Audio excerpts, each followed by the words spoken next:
And joining us now is Christopher O'Leary. He is a former senior executive in the FBI Counterterrorism Division.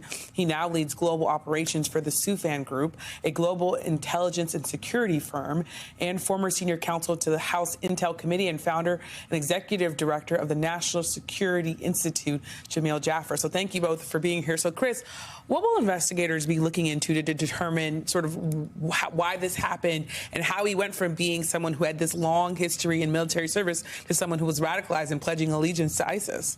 Yeah, so, I mean, it's the psychology of it, getting inside of his head. And part of that's going to be getting that digital exploitation, going through his devices, looking at what he's posted. He posted a Bayat video pledging allegiance and also his will. Really dissecting that. Where did he learn that? Because that is not something the average American knows.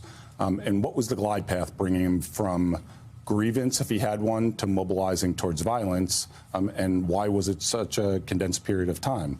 So those are things that are important, but also analyzing these critical life changes. He went from serving honorably in the U.S. military that was structured and had purpose in meeting, and then he got out of it and tried to succeed in civilian life, and it looks like he struggled. He had multiple divorces, he had financial troubles, his business failed. All of those can push somebody to find meaning and purpose elsewhere. Unfortunately, he found it by trying to affiliate with ISIS. Yeah, very unfortunate that he found it there. Jamil, I want to ask you, the FBI is saying that he worked alone, but that they're now looking at his possible overseas travel because he might have been radicalized. Maybe they're looking at sort of what could have happened there as he was traveling. What else are they going to be doing to try to piece this together? Well, I think one of the big things that Chris just mentioned is this idea of digital material exploitation. They're going to be looking at his phones, not only to figure out how he was radicalized, but who he was talking to, right? Did he have communications with people overseas, potentially affiliated with ISIS or other terror groups? Is he talking to anybody else in the United States that might also be becoming radicalized?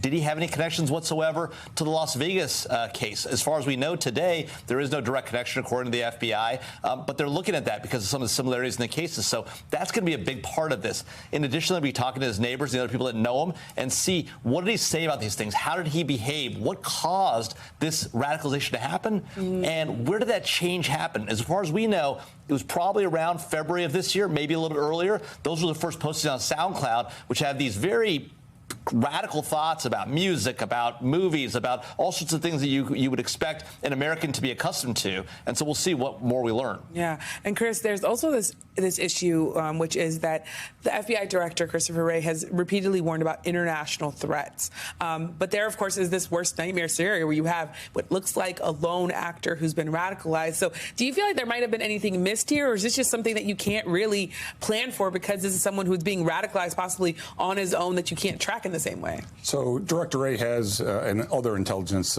professionals have talked about the red lights blinking. The threat level is assessed to be worse now than it was before September 11th. So not only on the international, transnational terrorism stage, because we've kind of taken our eye off of the problem, and the threat of international terrorism is metastasizing, but also domestically. In my career, the conditions are ripe for violence domestically here too, and it's really difficult to understand what we're going to do to get the genie back in the bottle. And Jamil, how do you go from ISIS to ISIS inspired? What's the difference there? How do you do that? Yeah, well, look, obviously, as Chris was saying, you have individuals that are directly affiliated with ISIS that may have gone and gotten training, as you were talking about, traveling overseas, and may have interacted with individuals. There are times at which ISIS is interacting with people on Signal and other domains, and maybe trying to tell people to undertake attacks.